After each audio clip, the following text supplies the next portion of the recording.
Did the Terminator give us a glimpse into the future? Are we seeing the beginning of Skynet? If you're lost, let me explain. ChatGPT and OpenAI have been the hottest thing in technology. It's been so hot that people outside of technology are talking about it. It's a technological marvel in the sense that computers can now think. Well, maybe they can't actually think, but it sure feels like they can. And at what point do those machines rise up against us? Look, I'm not a doom and gloom person. I'm a technologist too. I like ChatGPT. I use it in my daily life to be more efficient. So in that sense, I love OpenAI and ChatGPT.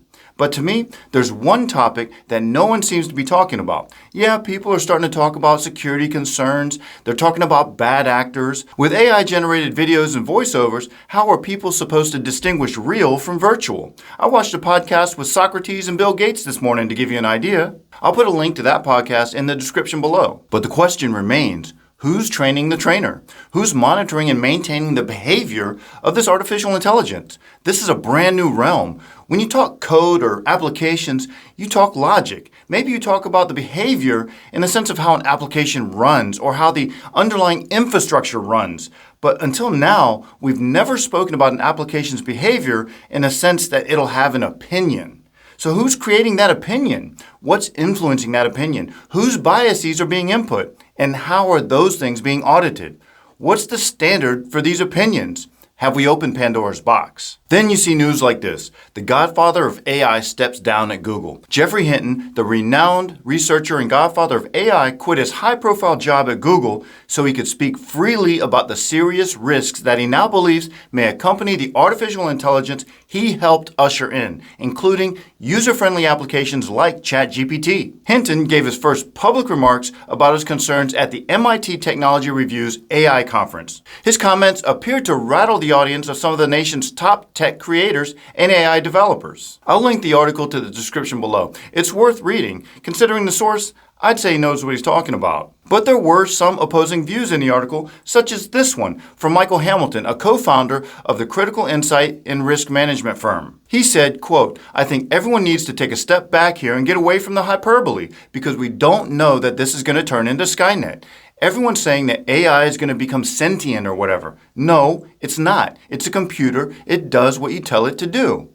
And my question is, who's telling it what to do? Even Geoffrey Hinton stated that AI is not fully there yet, but is making frighteningly fast progress. He said AI has an approximate IQ of about 80 or 90, but developers could conceivably raise that to an IQ of 210. That's more intelligent than only a handful of humans on the planet. AI's ability to do simple reasoning is shocking. But again, who's training it? When those developers ramp up the IQ from 80 to 210, what other biases are they entering? Okay, so the systems have certain biases. So what? Why does that matter? Well, go watch The Creepy Line or Coded Bias. They do a good job of digging into the issue. But for a quick, relatable example, I'll give you one. The search engine that we use every day and take for granted, Google, Yahoo, Bing, which now has ChatGPT embedded, or whatever, the search engine experience is similar to people's first interaction with AI. People type their question into the search engine, and the search engine returns a list of responses. That person goes through, reads the responses to make a decision. Simple. But there's never a thought given toward the list of answers being returned. No one questions why those answers were returned. No one questions the validity of those responses. So pick a divisive topic. We've had several over the last few years. Topics are divisive because they have two strongly opposing viewpoints. So you'd think that after doing a search of a divisive topic, 50% of the responses would be from one viewpoint, while 50% would be from the other viewpoint, right? That makes sense. What happens if 90% of the responses are from one viewpoint? Does that skew your opinion? This is an obvious manipulation of the data, but from your perspective, how would you know? If you saw 90% of the responses from one viewpoint, wouldn't that cement that that viewpoint was the truth? That other 10% or that one response, that would be the outlier. There's no way that that could be true. That's just the conspiracy theory. So in that quick example, you made your decision based on the data returned. But who's training the model? Who set it up to behave this way?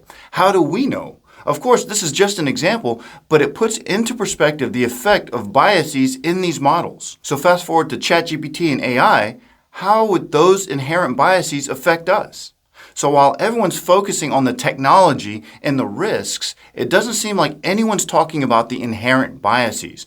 Who's training the trainer and who's keeping track? The value system around AI is something that needs to be addressed because what happens when those value systems are at odds with your own?